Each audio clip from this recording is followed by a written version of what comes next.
DJ Amresh दरभंगिया, हनुमान चौक कटरा। Radhika DJ sound कटरा, हनुमान चौक दरभंगा।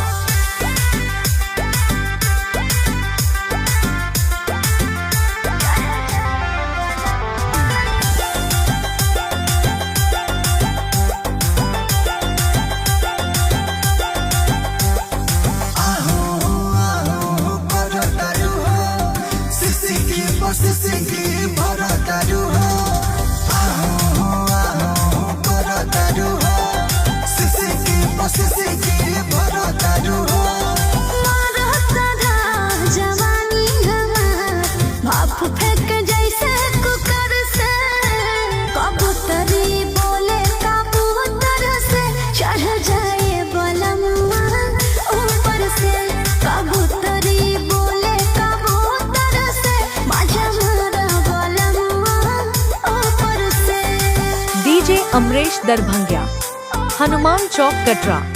राधिका डीजे साउंड कटरा, हनुमान चौक दरभंगा।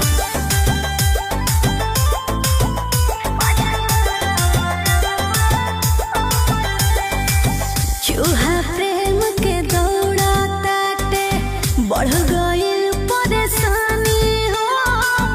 आग लागल बाटे भीतरिया, ठंडा कर डाले पानी हो।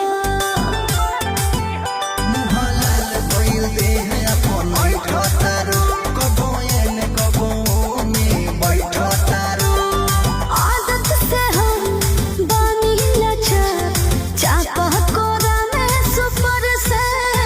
कबूतरी बोले कबूतर से, चढ़ जाए बलम्मा ऊपर से।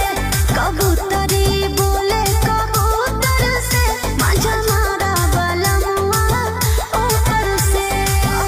डीजे अमरेश दरभंगिया, हनुमान चौक कटरा। राधिका डीजे साउंड कटरा, हनुमान चौक दरभंगा।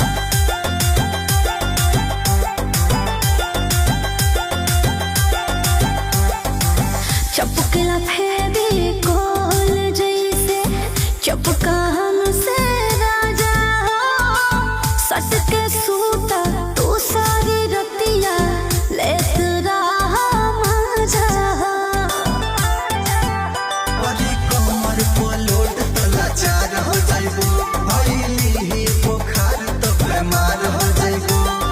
बनी हम हराम, ए बहलराम, जियारा धोकर धोकर से। कबूतरी बोले कबूतर से, चढ़ जाए बलम्मा ऊपर से। कबूतरी बोले कबूतर से, डीजे अमरेश दरभंगिया, हनुमान चौक कटरा। राधिका डीजे साउंड कटरा, हनुमान चौक दरभंगा।